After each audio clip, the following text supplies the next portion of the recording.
Good morning. Welcome to What If Sunday Morning with Phyllis and Lee. Phyllis, what's your Bible verse for this morning?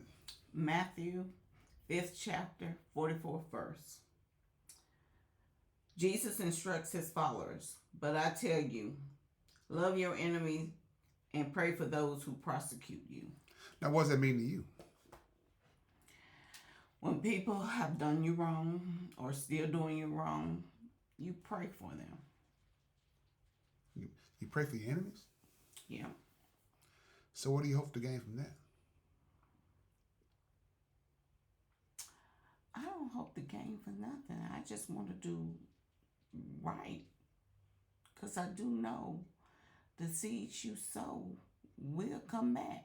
And you want them to come back in a positive realm. It ain't even about your enemies, it's about you doing the right thing. You say exactly what I want you to say, Phyllis. It's not about your enemies, it's about you. Because I recall my mom always telling me, God don't look at how people treat you, it's your response to them. That's what we're looking at.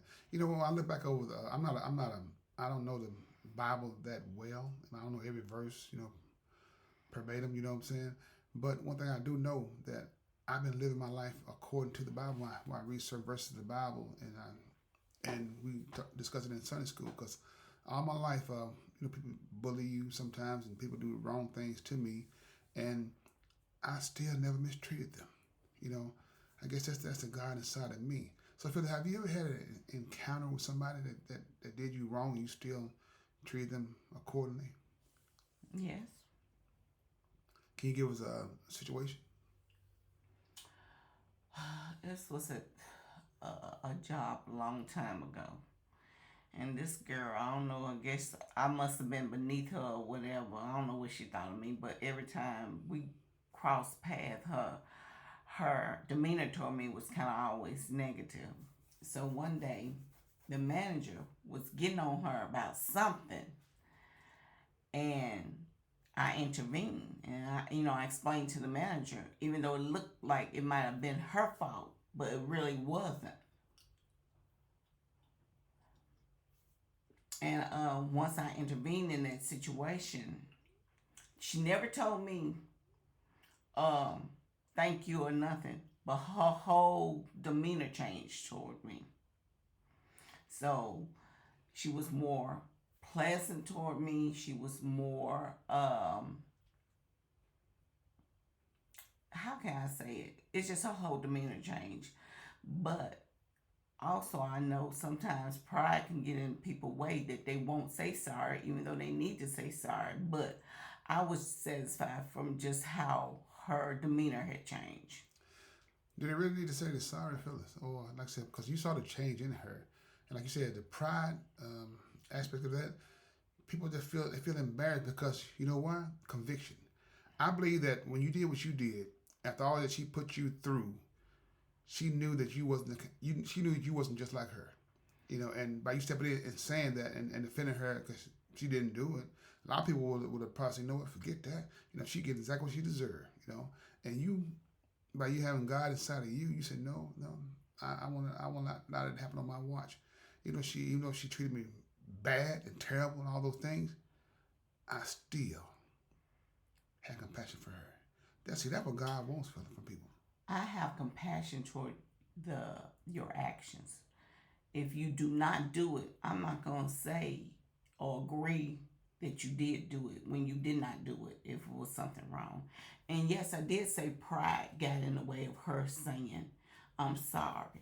Because one thing I do know is when you know that your actions have done wrong, you might have been convicted in a small realm because of your demeanor change, but you should not be too big or too proud to come back and say, I'm sorry or thank you.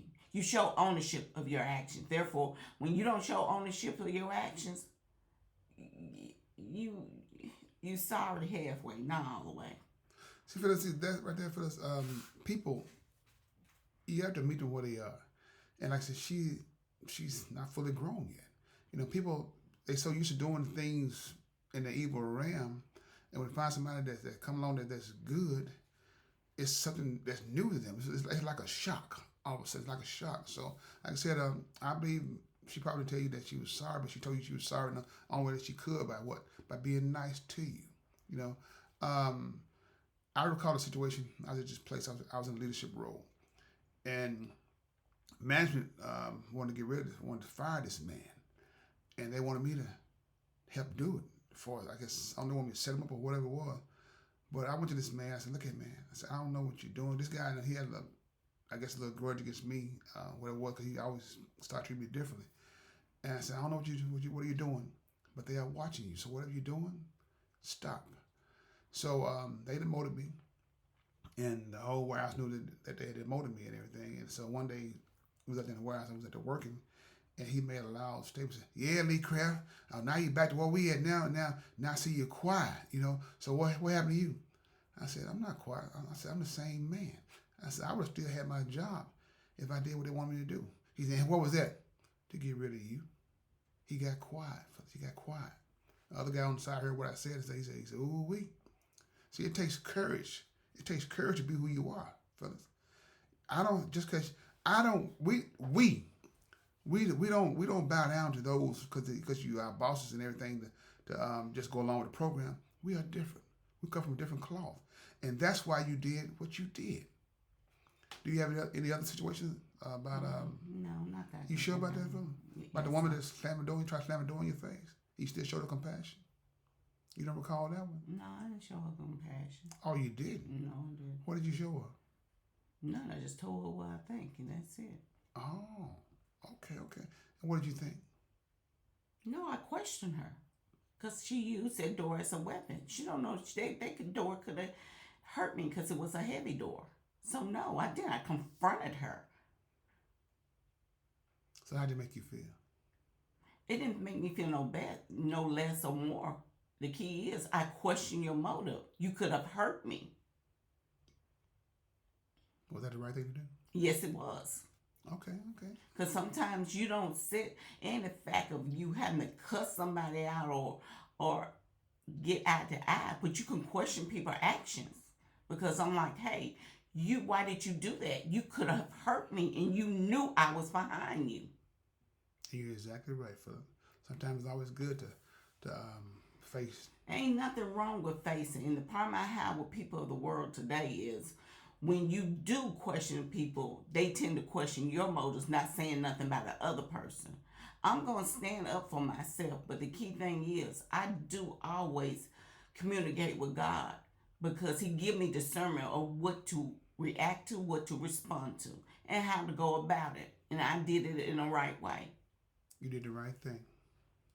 So, Phyllis, can you give the listener something that will carry them the rest of the week?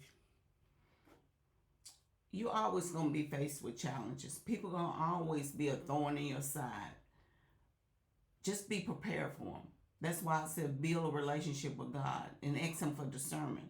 He'll let you know what to respond or what to react to accordingly. Is that it? That's it. Thank you, Phyllis, for sharing all this information. I think it's very valuable to the people because sometimes people fail to realize that you are still human, and the way you did things, you still did things in a godly way, just as Jesus would have done. I totally believe, So with that being said, thank you, listeners, for tuning in to What If Sunday Morning with Phyllis and Lee. We want you to know, no matter what you're going through, we can guarantee you one thing: it's going to be okay as long as you make God a part of your life. That's a What If guarantee. Have a blessed day, and please find time and make time to tell God